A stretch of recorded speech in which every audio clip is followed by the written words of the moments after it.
AP ఎబ్సెట్ కౌన్సిలింగ్‌కు సంబంధించి కావాల్సిన important documents and certificates ఏంటో ఈ వీడియోలో అయితే తెలుసుకుందాం. సో వీడియోని అయితే ఖచ్చితంగా ఎండ్ వరకు అయితే చూడండి. అండ్ ఎవరైతే స్టూడెంట్స్ ఏపీ ఎబ్సెట్ ఎగ్జామ్‌లో క్వాలిఫై అయ్యి కౌన్సిలింగ్ కోసం అయితే వెయిట్ చేస్తున్నారో వాళ్ళైతే ఈ వీడియోని ఖచ్చితంగా ఎండ్ వరకు అయితే చూడండి. అండ్ ఎవరైనా మీ ఫ్యామిలీ ఫ్రెండ్స్‌లో ఎవరైనా ఉంటే ఈ వీడియోని అనేది వాళ్ళకి షేర్ చేయండి. సో దాని ద్వారా వాళ్ళకు కూడా ఈ ఇన్ఫర్మేషన్ అనేది అందుతుంది. సో ఇక వీడియో అనేది స్టార్ట్ చేద్దాం. సో ఆల్రెడీ మనకు ఏపీ ఎంసెట్ యొక్క రిజల్ట్స్ అయితే అనౌన్స్ చేసేసారు. సో చాలామంది మంచి ర్యాంక్తో క్వాలిఫై అయ్యారు. సో క్వాలిఫై అయిన వాళ్ళకి నెక్స్ట్ కౌన్సిలింగ్ అయితే ఉంటుంది. సో ఆ కౌన్సిలింగ్ టైంలో మీ దగ్గర ఉండాల్సిన main important certificates and documents ఏంటో ఈ వీడియోలో తెలుసుకుందాం. సో ఫస్ట్ వన్ వచ్చేసి ఇంపార్టెంట్ డాక్యుమెంట్స్లో మెయిన్గా ఎవరైతే క్యాండిడేట్ కౌన్సిలింగ్కి వెళ్తున్నారో ఆ క్యాండిడేట్ యొక్క Aadhaar card. So Aadhaar card అనేది కంపల్సరీగా ఉండాలి. అండ్ ఆ ఆధార్ కార్డులో ప్రతి డీటెయిల్స్ వచ్చేసి కరెక్ట్గా ఉండాలి. సో నేమ్ కానివ్వండి, father name, date of birth, address, so ఇలాంటి ఇన్ఫర్మేషన్ అన్నీ కరెక్ట్గా ఉండాలి. So first one Aadhaar card. And next second document చూసుకుంటే ఏపీ ఎబ్సెట్ యొక్క rank card.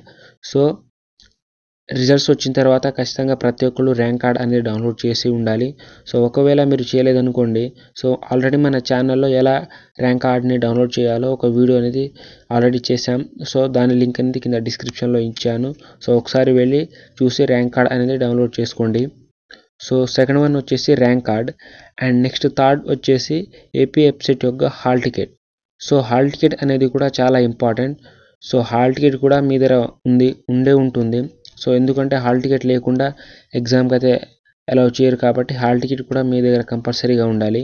And next fourth one చూసుకుంటే డేట్ ఆఫ్ బర్త్ ప్రూఫ్ కింద మీరు మీ యొక్క SSC memo, so 10th class యొక్క మెమో, సో మెమో అనేది కంపల్సరీగా ఉండాలి, 10th మెమో. సో అది ఎందుకంటే డేట్ ఆఫ్ బర్త్ ప్రూఫ్ కింద మనల్ని అయితే ఆ సర్టిఫికేట్ అనేది అడుగుతారు. సో దాని కోసం మనం 10th క్లాస్ మెమో అయితే ఉండాలి. అండ్ నెక్స్ట్ సర్టిఫికేట్ చూసుకుంటే మన యొక్క study certificates. So study certificates, so ఆ సర్టిఫికేట్స్ కూడా 6th క్లాస్ నుంచి ఇంటర్మీడియట్ వరకు, సో 6th నుంచి ఇంటర్మీడియట్కు సంబంధించిన స్టడీ సర్టిఫికేట్స్ అయితే కంపల్సరీగా ఉండాలి. సో అవి కూడా ఒరిజినల్ కూడా ఉండాలి. సో జిరాక్స్ కాకుండా ఒరిజినల్ తీసుకెళ్తే కొంచెం ఇంకా better. So and next certificate చూసుకుంటే సో టీసీ, సో టీసీ అది కూడా సెకండ్ ఇయర్, సో ఇంటర్మీడియట్కు సంబంధించిన టీసీ అయితే ఉండాలి, transfer certificate. So already colleges అనేది ఓపెన్ అయిపోయాయి కాబట్టి సో మీరు వెళ్ళి మీ టీసీ అనేది కలెక్ట్ చేసుకోండి. టీసీ అనేది చాలా ఇంపార్టెంట్. అండ్ నెక్స్ట్ సర్టిఫికేట్ చూసుకుంటే ఇంటర్ యొక్క మెమో. సో ఇంటర్మీడియట్కు సంబంధించిన మెమో అయితే కంపల్సరీగా ఉండాలి. అది కూడా చాలా క్రూషియల్ ఇంపార్టెంట్ డాక్యుమెంట్ లాగానే. సో కాబట్టి ఇంటర్ మెమో కూడా అసలు మర్చిపోకండి. ఇంటర్ మెమో కూడా ఒక ఇంపార్టెంట్ డాక్యుమెంట్.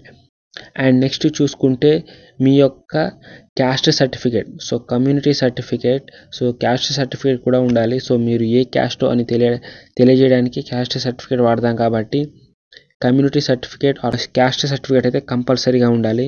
సో మెయిన్గా బీసీ, ఎస్టీ, ఎస్సీ, సో ఈ కేటగిరీ క్యాండిడేట్స్ ఎవరైతే ఉంటారో వీళ్ళకైతే కంపల్సరీగా ఈ క్యాస్ట్ సర్టిఫికేట్ అనేది అవసరం అవుతుంది. సో క్యాస్ట్ సర్టిఫికేట్ కూడా తీసుకురండి. అండ్ నెక్స్ట్ చూసుకుంటే మీ యొక్క ఇన్కమ్ సర్టిఫికేట్, సో క్యాండిడేట్ యొక్క ఇన్కమ్ సర్టిఫికేట్ కూడా ఉండాలి.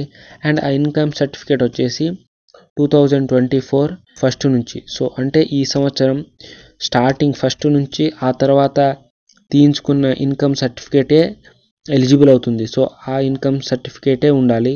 అండ్ ప్రీవియస్ ఇయర్కు సంబంధించిన ఇన్కమ్ సర్టిఫికేట్స్ అయితే యూజ్ అవ్వవు. సో కొత్త ఇన్కమ్ సర్టిఫికేట్ అనేది మీరు అప్లై చేసుకోండి. సో ఈ ఇన్కమ్ సర్టిఫికేట్ అనేది జస్ట్ 1 or 2 డేస్లోనే వచ్చేస్తుంది. సో ఇవి ఫ్రెండ్స్. సో ఈ డాక్యుమెంట్స్ అనేది కంపల్సరీగా మీరు ఎంసెట్ కౌన్సిలింగ్ ప్రాసెస్లో కౌన్సిలింగ్ టైంలో ఖచ్చితంగా మీ దగ్గర ఈ సర్టిఫికేట్స్ డాక్యుమెంట్స్ అయితే కంపల్సరీగా ఉండాలి.